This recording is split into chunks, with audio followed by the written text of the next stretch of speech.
오늘 설교의 제목은 사탄의 공작을 경계하라. 사탄의 공작을 경계합시다. 오늘 같은 문명의 시대, 특별히 오늘 이 시대를 가리키는 아주 특수한 표현이 최근에 많이 등장해서 쓰여지고 있는데, 소위 메타버스의 시대, 이 시대에 이런 사탄의 존재를 말하는 것이 과연 이성적인가? 라는 질문이 제기될 수가 있습니다. 메타버스 시대의 한 특성은 가상과 현실의 세계를 종합하는 것입니다. 가상의 세계를 바라보면서 현실의 지평을 넓히고자 하는 것이 오늘 이 시대의 문화적 경향이라고 할 수가 있습니다. 그런데 사실 이러한 소위 메타버스 시대의 단초를 열기 시작한 분이 누구냐면 우리 시대 유명한 기독교 작가요, 문학가인 옥스퍼드와 캠브리지에서 문학을 강론한 C.S. 루이스 교수라고 할 수가 있습니다. 그분의 유명한 작품 나르니아 연대기, 나르니아 아이들 동화 같지만 사실은 굉장히 심오한 내용을 담고 있는 것입니다. 이 나르니아 연대기 보면 주인공 아이들이 장롱을 통해서 들어가서 소위 나르니아라는 새로운 세계로 들어가서 거기서 아슬란이라는 메시아도 만나고 또 마귀도 만나고 그러한 여행을 하게 되죠.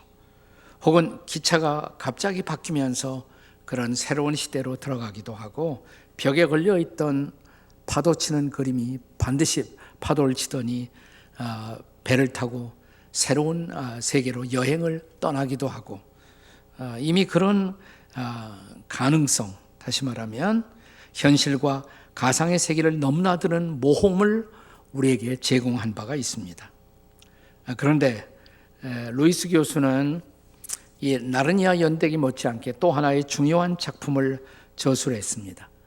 흔히 악마의 편지 이렇게 읽혀집니다만은 본래 원래의 제목은 스크루테이프 레터라고 되어 있어요.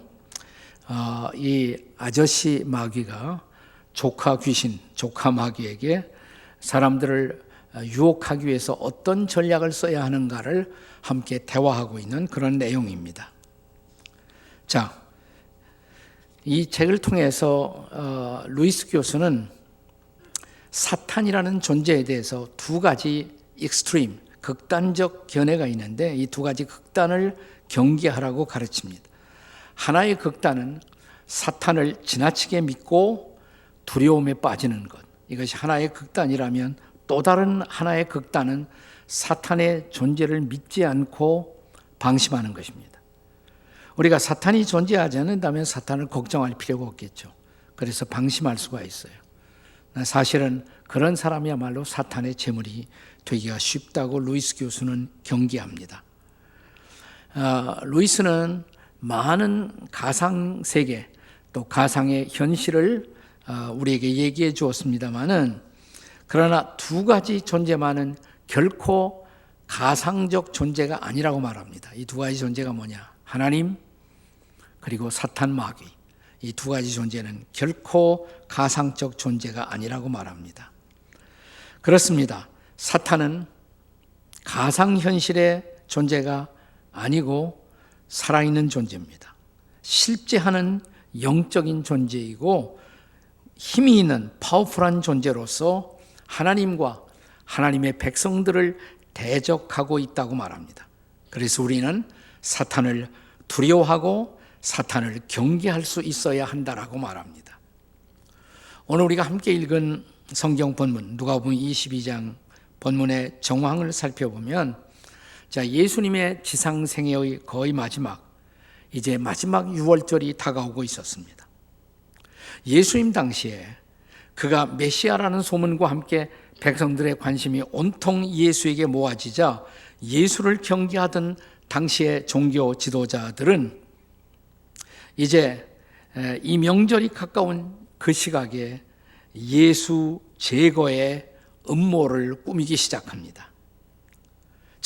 이 때를 주목하고 있던 악의 괴수 사탄 마귀는 예수를 제거하기 위한 시대의 풍조를 이용하고자 특별히 예수님의 두 제자를 주목합니다. 한 제자는 가룟 유다, 또 하나의 제자는 시몬 베드로입니다. 우리는 이 두 명의 제자들을 향한 사탄의 전략을 오늘 집중적으로 조명하고자 합니다. 그래서 오늘의 영적 싸움에서 하나님의 백성들이 어떻게 자신을 무장하고 지켜야 할 것인가라는 레슨을 얻고자 하는 것입니다. 자, 이 두 제자를 통하여 우리가 분별해야 할 사탄의 전략 두 가지. 무엇일까요? 사탄의 전략 두 가지예요. 세 가지가 아니고 두 가지입니다. 두 가지.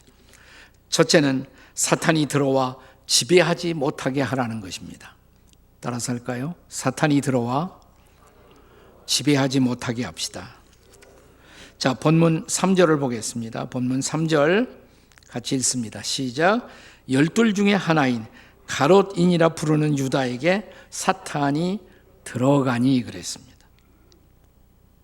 그런데 우리가 요한복음 13장 2절에 보면 사탄이 가롯 유다에게 들어가기 전에 먼저 한 일이 있었어요.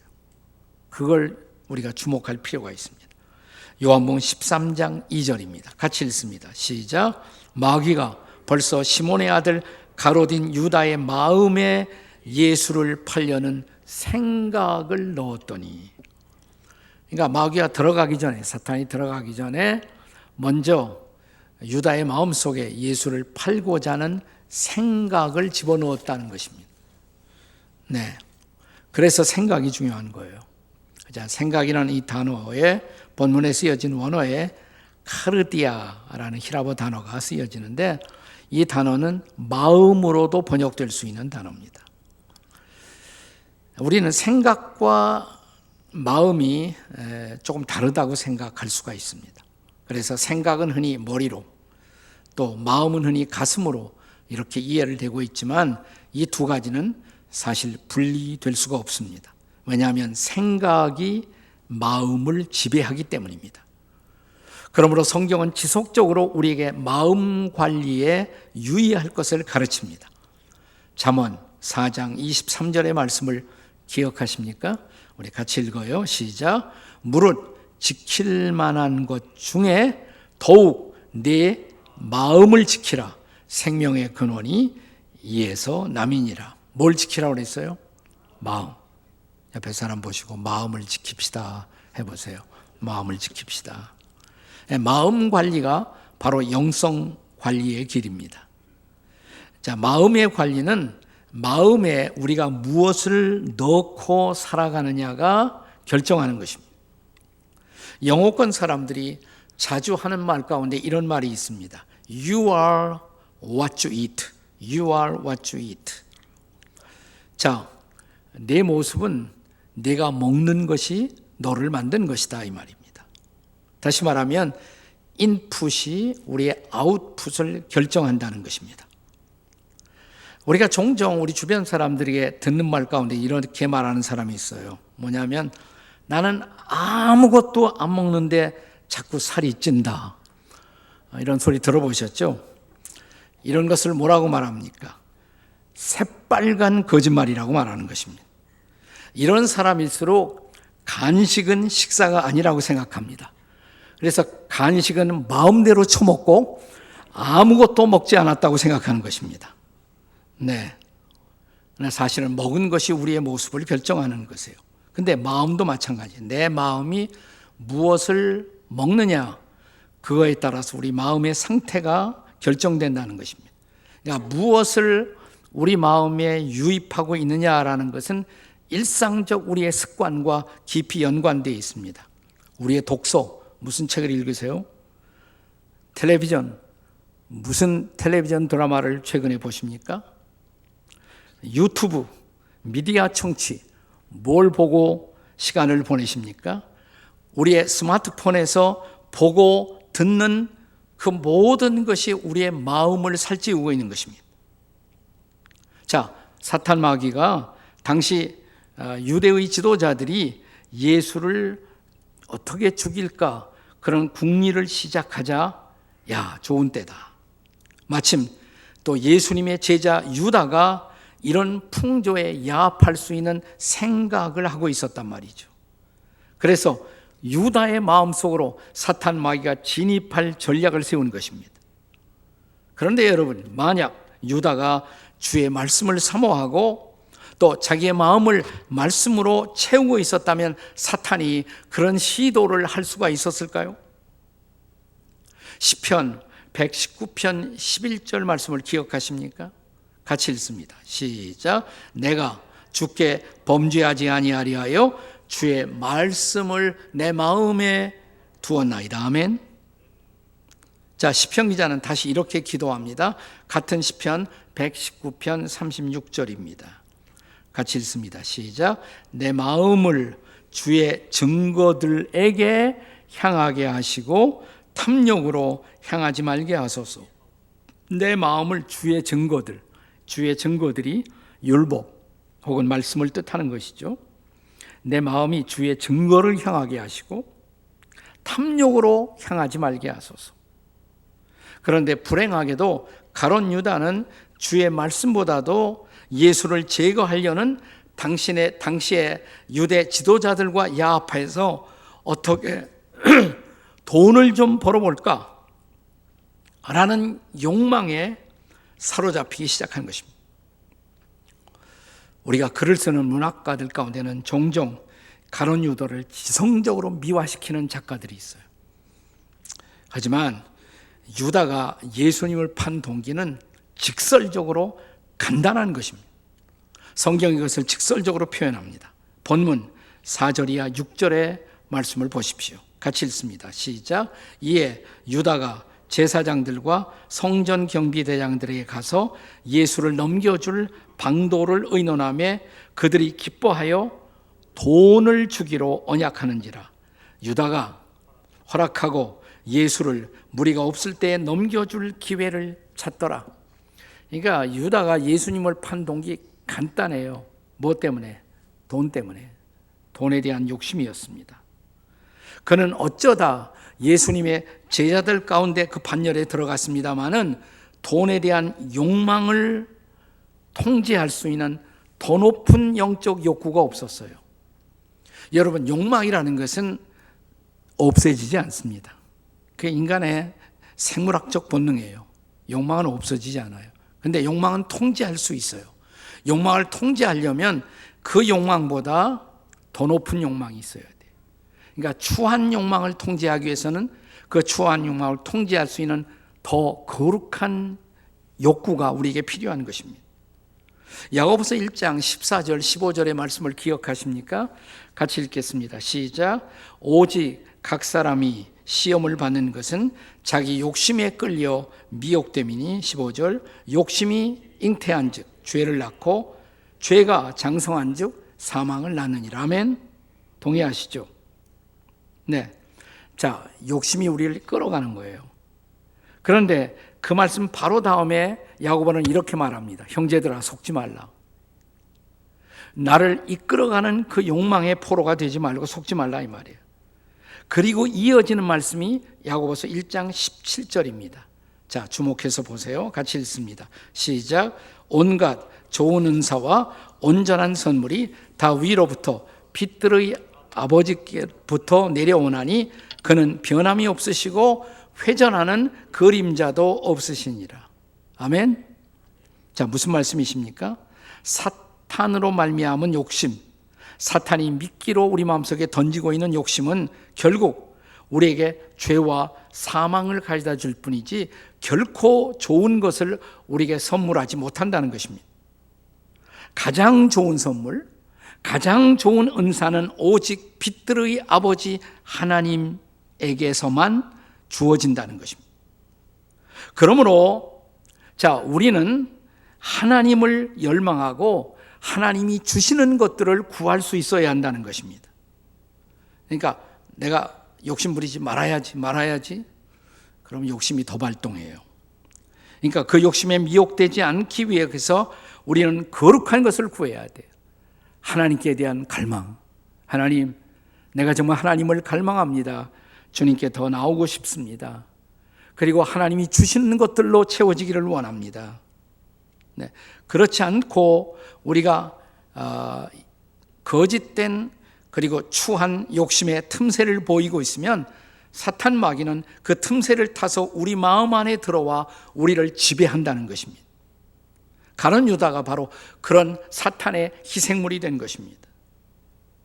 그러므로 사랑하는 여러분, 우리가 예수 그리스도를 구주와 주님으로 마음에 영접하고 그분을 주임 삼고 그 주인의 말씀이 우리 안에 거하고 있다면 사탄은 결코 우리를 엿보지 못합니다. 아멘. 사탄은 결코 유다처럼 우리 안에 들어올 수가 없다는 것입니다. 그러므로 여러분의 마음 안을 주의 말씀으로 채우는 한 해가 되시기를 주의 이름으로 축원합니다. 자, 두 번째로 오늘 본문이 가르치는 사탄의 전략, 두 번째, 사탄이 우리를 흔들지 못하게 하라는 것입니다. 다 같이 사탄이 우리를 흔들지 못하게 합시다. 자, 사탄은 유다 안에 들어와서 그를 지배하기에 이르렀어요. 그리고 마침내 그를 파멸시켰습니다. 유다를. 그러나 이제 사탄은 제자 베드로에게는 다른 전략을 구사합니다. 사실 유다라는 이 인물은 제자의 반열에 형식적으로 들어가기는 했지만 참된 믿음을 가졌던 것으로 보이지는 않습니다. 그 증거가 있어요. 요한복음 13장에 보시면 예수님은 제자를 두 가지로 구별하십니다. 목욕한 자, 말씀으로 완전히 목욕한 자, 아니면 목욕을 못한 자, 두 가지로 구별을 하십니다. 자, 요한복음 13장 10절을 한번 같이 읽어보겠습니다. 요한복음 13장 10절이에요. 다 같이 시작. 예수께서 이르시되 이미 목욕한 자는 발밖에 씻을 필요가 없느니라. 온 몸이 깨끗하니라. 너희가 깨끗하나 다는 아니니라. 제 아들에게 너희는 다 목욕을 했다 이미. 그래서 발만 씻으면 된다. 그런데 다는 아니니라 하시니 그 다음 절. 자, 요한복음 13장 11절을 주목해 보세요. 다 같이 읽겠습니다. 시작.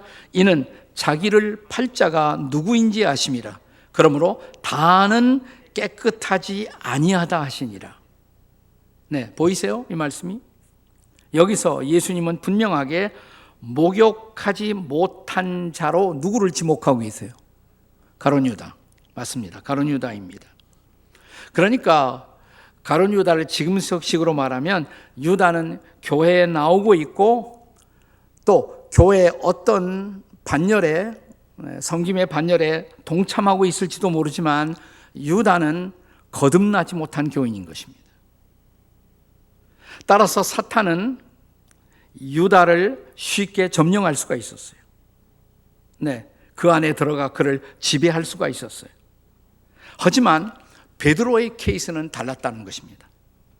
자, 베드로의 경우에는 그가 분명하게 예수님을 자신의 구주와 주님으로 믿었고 그것을 고백하던 참된 제자였습니다. 자, 예수님 앞에 나가서 베드로의 유명한 고백, 주는 곧 그리스도시요 살아계신 하나님의 아들이십니다. 이 고백을 듣고 예수님이 얼마나 좋아하셨어요. 시몬아, 이것은 네가 스스로 깨달은 것이 아니라 하나님이 너에게 깨닫게 해주신 것이다. 칭찬하셨어요. 네. 자, 그리고 그의 신앙 고백 위에 나의 교회를 세우리라 라고 말씀하셨다는 것입니다. 그런 베드로의 마음 속에 사탄이 들어가 그 마음을 점령할 수는 없었어요. 그래서 사탄은 다른 전략을 구사합니다. 그 전략이 뭐냐? 흔들기로 한 거예요. 흔들어 보기로 하는 것입니다.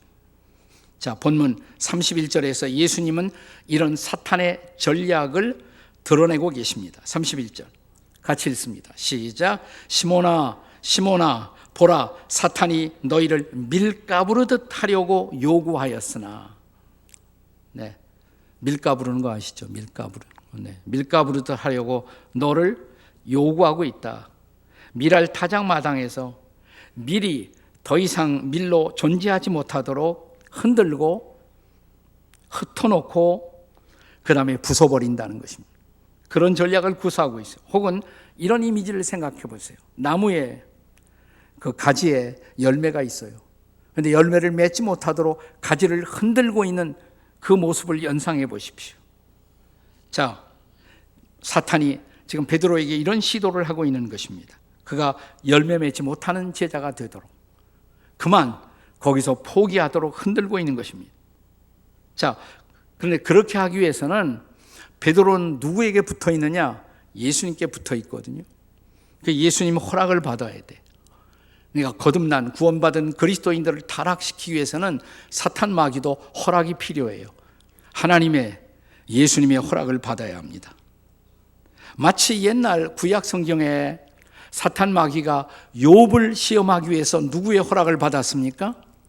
하나님의 허락을. 생각나세요? 욥기 1장 보시면 저 욥이 신앙이 좋아서 저렇게 잘 하나님 섬기고 이웃들에게 잘 대하고 그러는 줄 아십니까? 팔자가 좋아서 그래요. 먹을 것이 넉넉하고. 한번 흔들어 볼까요?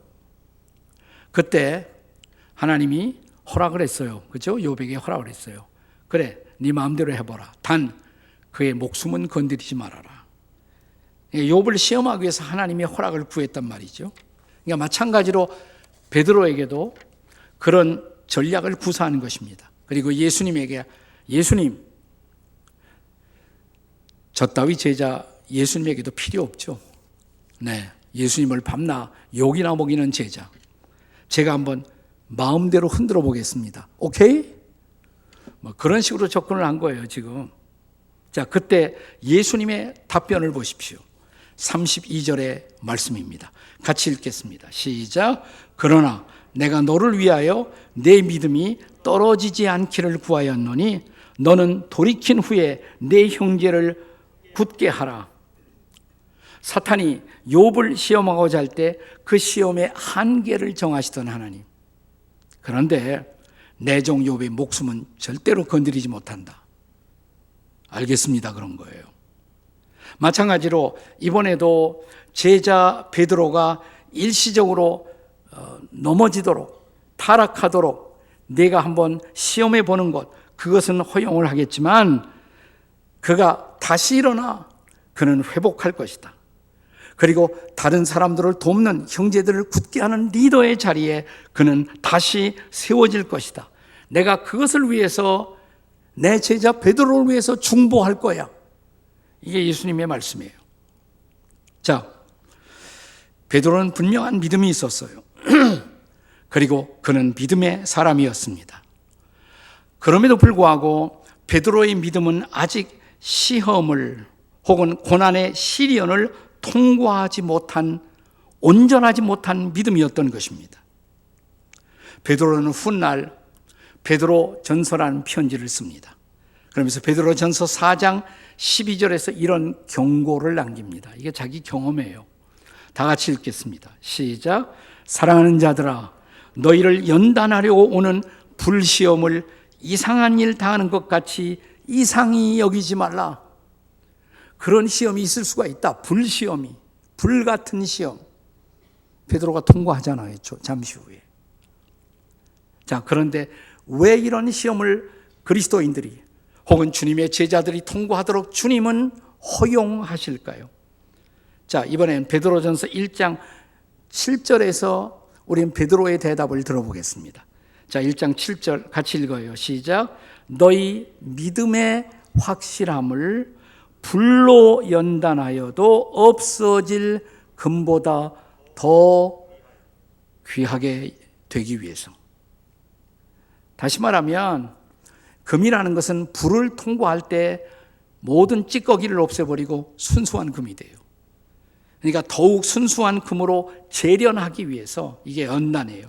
재련하기 위해서 그 불을 통과하게 하신다 이 말이에요. 내 믿음을 금보다 더 귀하게 연단시키기 위해서 하나님이 이런 시험을 허용하신 것이라고. 그러니까 바로 이런 연단을 위해서 주님은 제자 베드로가 시험을 통과하도록 허용하신 것입니다. 그러나 허용해 놓으시고 안타까운 마음으로 주님은 그의 회복을 위해 기도하고 계셨던 것입니다. 자, 사랑하는 여러분.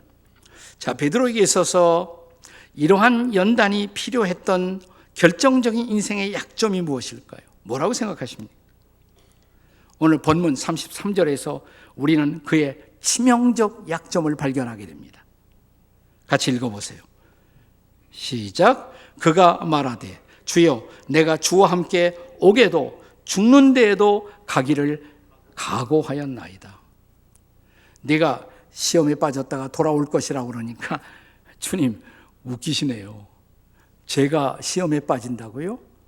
제가 주님을 배신한다고요? 있을 수 없는 일입니다. 저는 주님을 위해서 감옥이라면 감옥, 순교라면 순교 기꺼이 감당하겠습니다. 거기에 가기를 각오하고 있습니다. 이게 뭐예요? 과신이죠. 이게 바로 과신. 지나친 자기 신뢰, 과신. 이 과신이야말로 베드로의 아킬레스건이었던 것입니다. 치명적 약점이에요. 그는 아직도 자기 자신을 충분히 모르고 있었던 것입니다.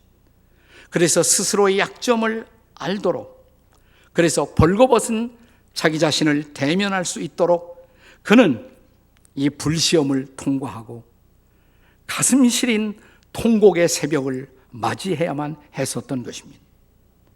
그것이 본문 34절이죠. 같이 읽겠습니다. 34절 다 같이 시작. 이르시되 베드로야 내가 네게 말하노니 오늘 닭 울기 전에 네가 3번 나를 모른다고 부인하리라. 그럴 수 있는 자기 자신을 몰랐어요.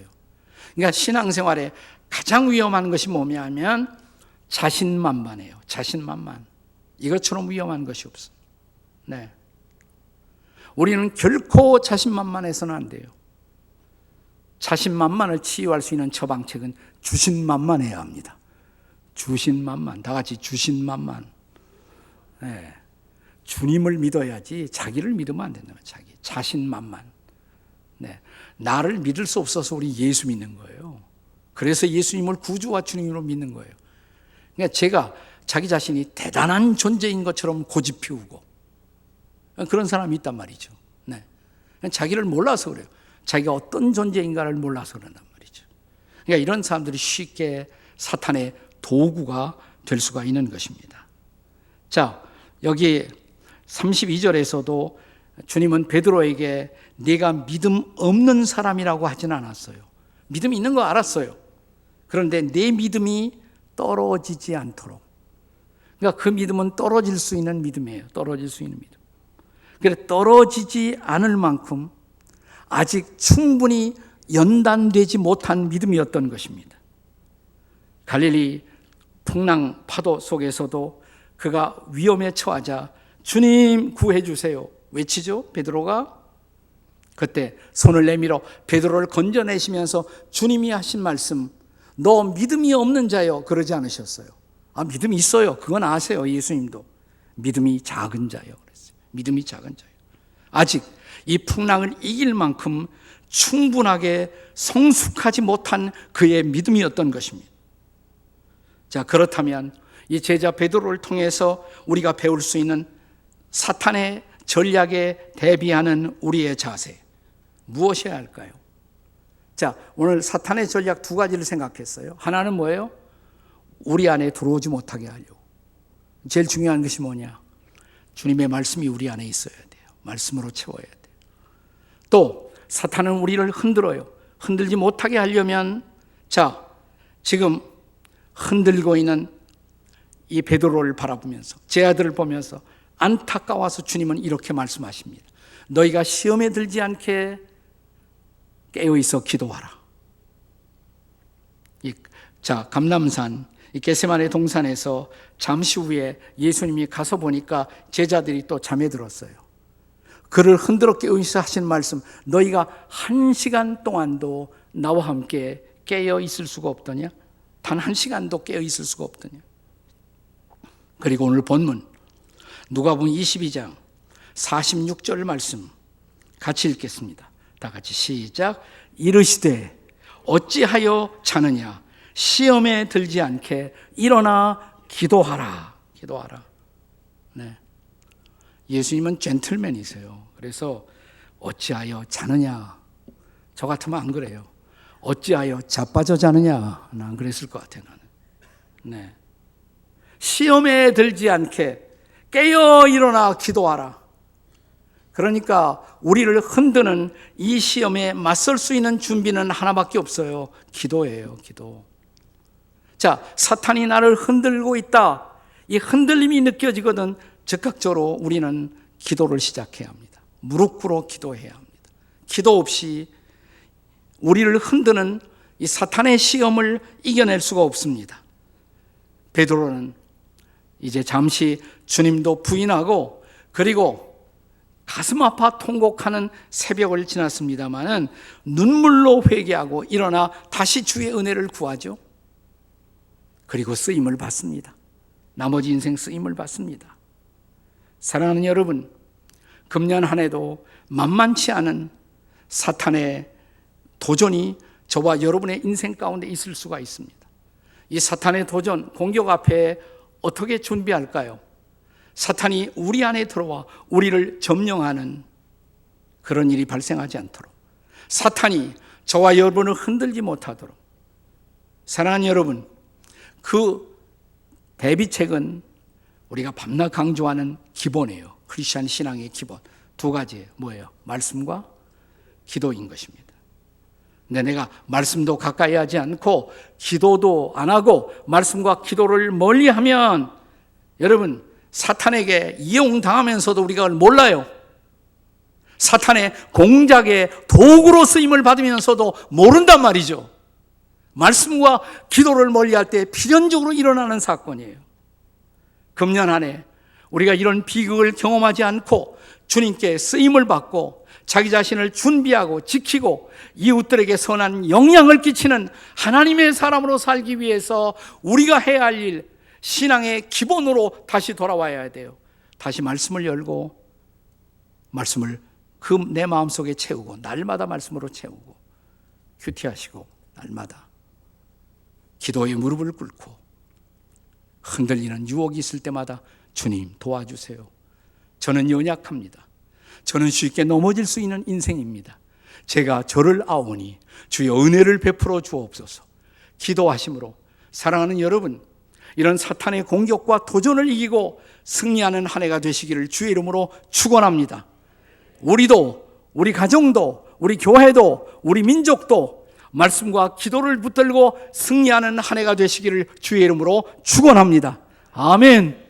기도하시겠습니다. 같이.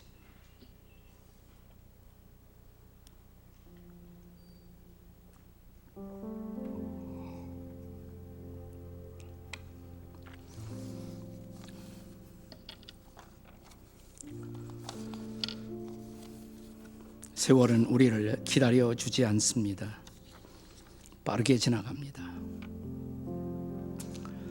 지나간 곳에는 하나님께 붙들림을 받아 이룰 수 있었던 아름다운 일들이 남거나 아니면 사탄에게 이용당한 추한 흔적이 남을 수가 있습니다.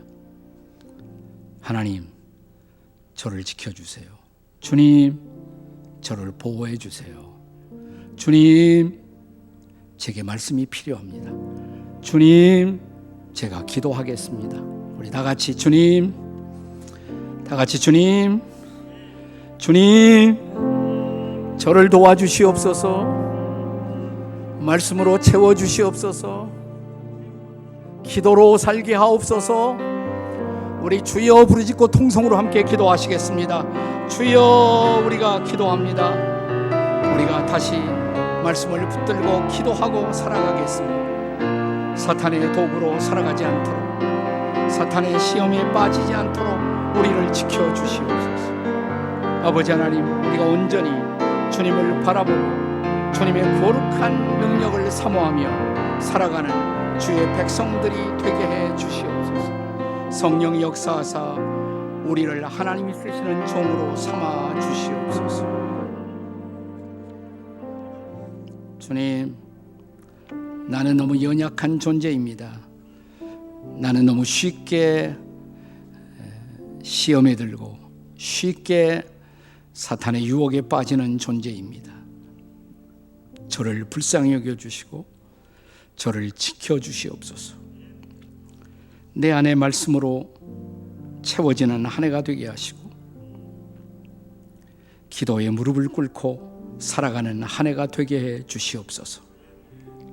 그래서 온전히 사탄의 도전을 이기고 승리의 아름다운 한 해를 살아가는 당신의 백성들이 되게 해 주시옵소서.